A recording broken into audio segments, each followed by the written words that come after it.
ॐ गं गणपतये नमः। ॐ ऐं સરસ્વત્યે નમઃ. આગળ આપણે ભક્તના કેટલાક લક્ષણો જેવા કે અદ્વેષ્ટા, મૈત્રી, કરુણા, સુખ દુઃખમાં સમતા, ક્ષમા, સંતોષ, દ્રઢ નિશ્ચયતા, નિર્ભયતા વગેરે જોયા.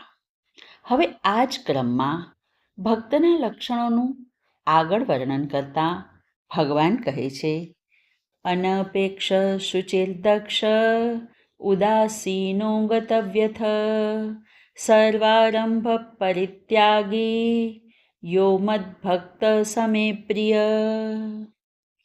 અપેક્ષા વિનાનો, શુદ્ધ, ચતુર, ઉદાસીન, પીડારહિત, પ્રયત્નો વિનાનો જે ભક્ત હોય છે તે મને પ્રિય છે.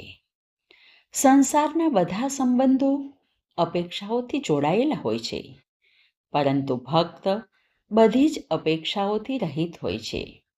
એ ત્યાં સુધી કે ભગવાન મને દર્શન આપે એવી અપેક્ષા પણ હોતી નથી. એને માટે તો ભગવાન દર્શન આપે તો આનંદ, ન આપે તો પણ આનંદ. એ તો બસ ભગવાનની પ્રસન્નતા અને કૃપા જોઈને મસ્ત રહે છે. એ પછીનું લક્ષણ છે શુચિ, યાની શુદ્ધતા, આંતરબાહ્ય પવિત્રતા. એ પછી છે દક્ષ, જેણે કરવા યોગ્ય કામ કરી લીધું છે તે જ દક્ષ છે. વ્યાવહારિક દક્ષતાની સાથે પારમાર્થિક દક્ષતા અનિવાર્ય છે. એ પછીનું લક્ષણ છે ઉદાસીન.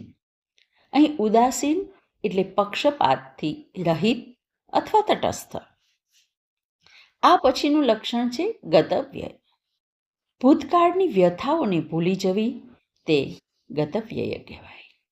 બીજા શબ્દોમાં કહીએ તો ભૂતકાળની કડવાશ પર જેણે સમજણનું પોતું ફેરવી દીધું હોય તે ભક્ત ગતવ્યથ કહેવાય.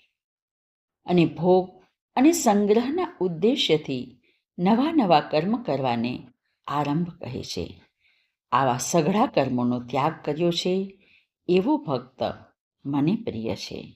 વળી આગળ કહે છે, યો ન રુષ્યતિ ન દ્વેષ્ટિ ન શોચતી ન કાંક્ષતી શુભાશુભ પરિત્યાગી ભક્તિમાન્ય સમે પ્રિય.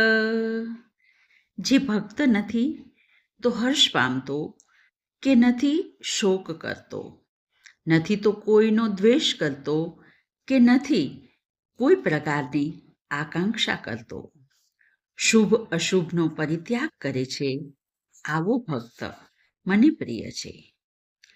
મનુષ્ય જીવનમાં મુખ્ય 4 વિકારો છે: રાગ, દ્વેષ, હર્ષ અને શોક. જે ભક્તમાં આ 4 વિકારો જોવા મળતા નથી અને શુભ તથા અશુભ બંને પ્રસંગોમાં જે સમભાવ એટલે કે સંતુલન રાખી શકે છે તે ભક્ત મને પ્રિય છે. વળી આગળ કહે છે, સમ શત્રૌ ચ મિત્રે ચ તથા માનાપમાનયો શીતોષ્ણ સુખ દુઃખેષુ સમસંગ વિવર્જિત. જે શત્રુ અને મિત્રમાં સંભાવ રાખે છે, જે માન અને અપમાનમાં પણ સંભાવ રાખે છે, જે શીત ઉષ્ણ તથા સુખ દુઃખમાં પણ સંભાવ રાખે છે અને જે સંગ રહિત થઈને રહે છે તેવો ભક્ત મને પ્રિય છે. સર્વત્ર ભગવદ્ બુદ્ધિ અને રાગ દ્વેષથી પર હોવાને કારણે કોઈના પણ પ્રત્યે શત્રુ મિત્રનો ભાવ રહેતો નથી. માન અને અપમાન પરકૃત ક્રિયા છે જે શરીર પ્રત્યે થાય છે. ભક્તની પોતાના કહેવાતા શરીરમાં અહંતા કે મમતા હોતી નથી, તેથી તે માન અપમાનથી પર હોય છે. શીત ઉષ્ણ ઇન્દ્રિયોનો વિષય છે અને સુખ તથા દુઃખ એ મનનો વિષય છે.